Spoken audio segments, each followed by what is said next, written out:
We as a church, as you know, have been doing this amazing sermon series on hearing God. So we've been doing it here on a Sunday morning, but also across our site. So over in Popley, we've been leaning in to this idea that God is a God who speaks to his people. Today, we're going to be looking specifically at one of the limitless, weird, and wonderful ways that our God can speak to us, and that is through dreams. I'm going to read from our passage today, which is taken from Acts 2. It's the day of Pentecost. God's Spirit has been poured on his people, just as Jesus promised. And everyone's trying to make sense of what's going on. And it's in that moment that Peter recollects the words from the prophet Joel. And he reads this prophecy over the people. In the last days, God says, I will pour out my Spirit on all people. Your sons and daughters will prophesy. Your young men will see visions. Your old men will dream dreams. Even on my servants, both men and women, I will pour out my Spirit in those days, and they will prophesy.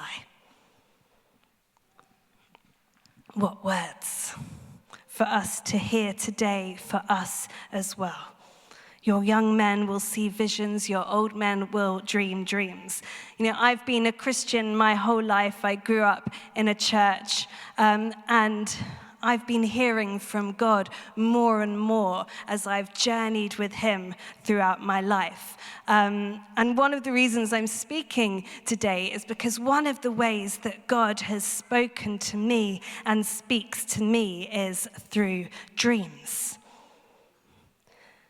This began a few years ago, maybe 7 or 8 years ago. And I began to kind of wonder, if I've given God my all, well, does that include my subconscious?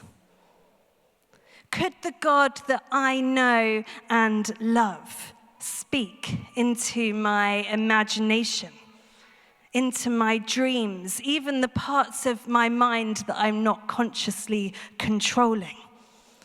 And so through a season, I began to ask God, could you speak to me in my dreams? Now, it happens that in that season, Dave and I, we were trying to have a baby, and we were suffering from recurrent early miscarriage. And that was just something that coincided with that season as well. And just to share, I know that can be a really painful, long journey. I've been through it, and I understand it. If anyone wants to talk about it with me afterwards, I'm really happy to do that. But that's what we were going through in that season, and that seems to be where God wanted to speak. The early miscarriage thing, I don't know about you, but if you, any medical thing you might have, I tend to deep dive into Google, try and work out what's going on, and I came across this article that seemed to tick the boxes and describe what was going on with us, and named a thing called hyperfertility or superfertility. And I was like, yeah, I think that's what's happening with us, because we were easily getting pregnant, but we weren't managing to keep the babies. And that made a lot of sense. Another thing that I was praying for that year was that I was like, well, when and if we do have a baby, God, I want you to name the baby. I'm a millennial. I feel like there's a lot of pressure to come up with a really cool name, right? And I was like, I don't want that pressure. It's too much pressure for me. So I was like, God, can you just name any baby we have? Can you give that name to us? So one night during this season, I went to sleep. And I woke up with a start. And I said at that time, and I still say it now, it's the clearest I've ever heard from God. Because I dreamt of 7 letters really clearly across my vision in my dream. EPHRAIM. And I woke up with a start and I said, that's the baby's name. I didn't even know the word. I didn't know if it was a name. And I did what any of us would do. And you can imagine me sat in my bed. I got out my laptop and I Googled the name. It is a name. It's from the Bible. It's a Hebrew name. And so I looked into what the name meant, and it stems from the Hebrew word, which means very fruitful or very fertile.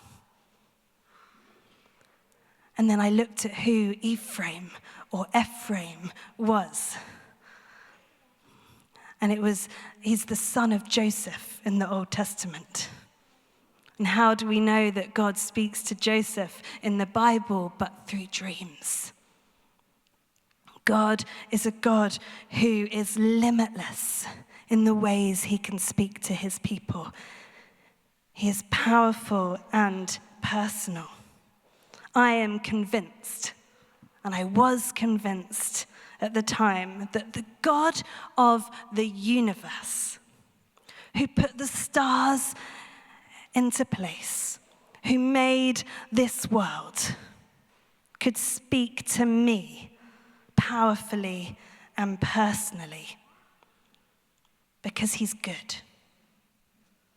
That's my story, and I've continued to hear him now and then in dreams. I want more, but I've been hearing him in dreams. But does it just end with my testimony? Can I just stand here and share my testimony and go, well, off you go, he speaks in dreams? No. Because once you start looking, you pick up a Bible, dreams and visions are everywhere throughout Scripture. Jacob dreams, Joseph dreams, as I said, and he interprets dreams. Daniel, the prophet, dreams. Isaiah sees visions. Joseph, the earthly father of Jesus, is repeatedly guided through dreams. The Magi are warned through a dream. Paul, the apostle in the New Testament, is given visions and dreams and directed on his mission that way. The whole book of Revelation unfolds through a vision. Dreams and visions are not a strange corner of the Bible. They're not a weird part of theology. It's woven throughout the whole story. Does it end with the Bible? Well, no. Because throughout church history, we hear stories of dreams and visions amongst people who have been influential in the Christian faith. From Saint Perpetua in the early church, an early martyr of the faith, Monica praying for her son Augustine, Julian of Norwich, John Wesley, and the Methodist revival. Christians have continued to testify and witness that God is a God who speaks through visions and dreams. And so we get to today. Now, my main problem preparing for today is that I had too many stories. Because we're hearing more and more, and maybe because I'm pressing into this and I'm really interested in this, but there are stories and stories and stories of Christians today encountering God in visions and dreams.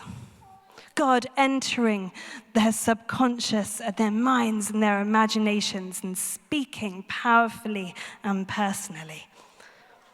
But not just that, God seems to be using dreams and visions as a way to bring people to him. In fact, some people, the first time they're encountering Jesus is in dreams. I phoned up my brother-in-law this week, He's a Christian leader up in Leicester, and he had a vision 20 years ago that's basically shaped the rest of his life. And so I was like, I think he knows a bit about this. So I called him, and he was like, I've just been doing a workshop on dreams in a church up north. I was like, great, what did you share?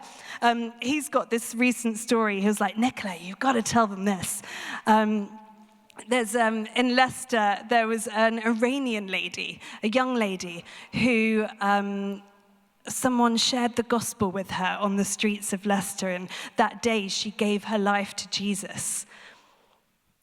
That very night, her auntie in Iran had a dream. And in the dream, she's falling down this mountain.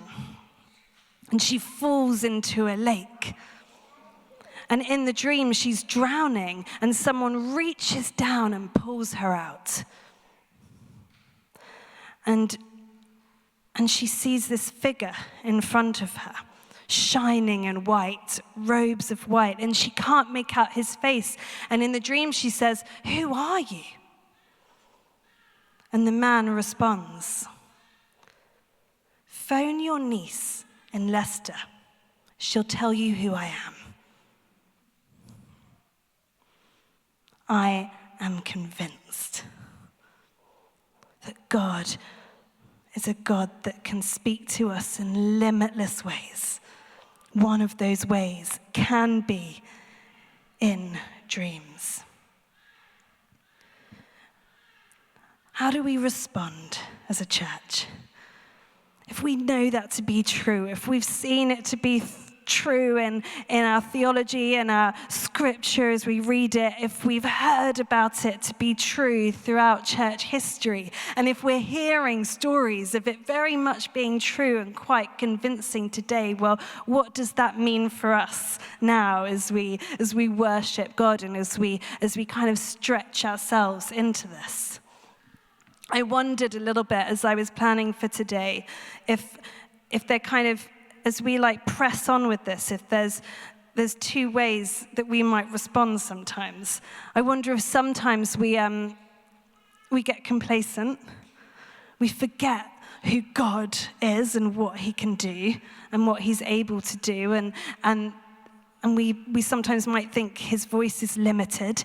His voice is limitless. Another camp we might fall into is that we might be a bit cynical. Really?